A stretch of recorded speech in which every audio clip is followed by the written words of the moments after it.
Outdoor Goyo here, and I want to talk to you about our 2000 4Runner micro camper conversion. It's winter time, my wife and I wanted to be warm, and we also like to be really comfortable, so we built out the truck. Let's take a look. So, here's our beauty. We slept in it for the first time last night, and it was very comfortable. We have our sleeping bags underneath this. There is an egg crate mat. There are 2 blankets and a comforter, and we brought our pillows as well.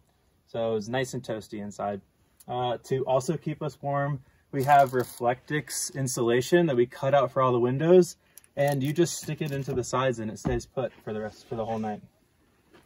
We built out these little storage areas, so I just found some bins at Home Depot. They go pretty far back, so all of our camping gear fits in here or underneath the platform in the front. This is a fun feature that I wanted to add. It's a table that folds out, so we can use it for prepping food, and actually we have a propane stove that fits on here as well. There's some storage on the sides here as well that flip up on hinges. And then we had some fun decorating, and we put the Christmas lights on the inside and little pockets on the side to hold our stuff.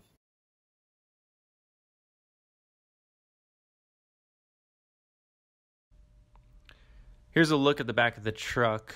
We had to fold down the seats, obviously, but there's 2 parts to the 4Runner fold down seats.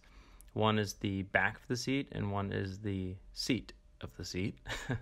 And the seat part had to be removed so that we had a little bit more headroom in there. I'm 6'2", so needed every inch that I could get.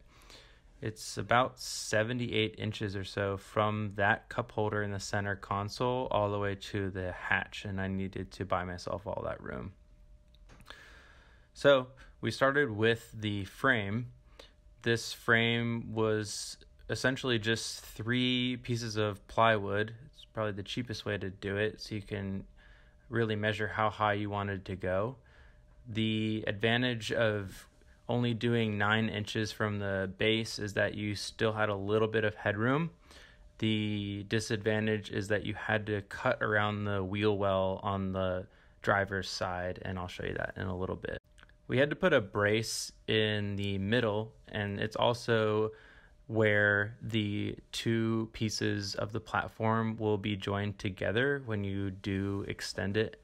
There are going to be little pinholes and dowels so that the top piece does not slide around and it can be punched in. You can see that I cut this little angle so that all of it can be rested on the weight of the supports. Here's a look at these drawers I found at Home Depot. They fit perfectly, and I didn't have to buy or make drawers. They were really inexpensive. I took the lids off because there was a little bit more room in there. I'm just test fitting. Everything's a new adventure with this. These are me measuring out the legs, the retractable legs from the second platform that are going to hold everything up. There's actually a good amount of storage space underneath here, so you could put all your gear in. This is how I joined most of the pieces together that needed to have some kind of flexibility. I just bought a huge ribbon of these hinges, and then I cut it to size. So you can see I used this for the legs, but I also used it for the side storage as well. Yeah, that's me. There I am, kind of test fitting, seeing how stable everything is, and it's surprisingly very stable. And this is kind of a dry run of what everything looks like put in there. You could see I had to cut around the wheel well on the left-hand side, the driver's side.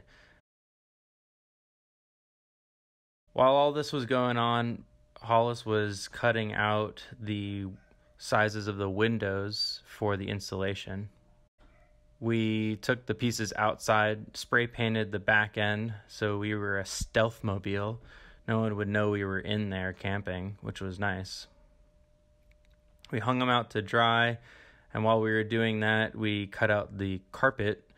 We just used marine carpet, something that could get wet and messy.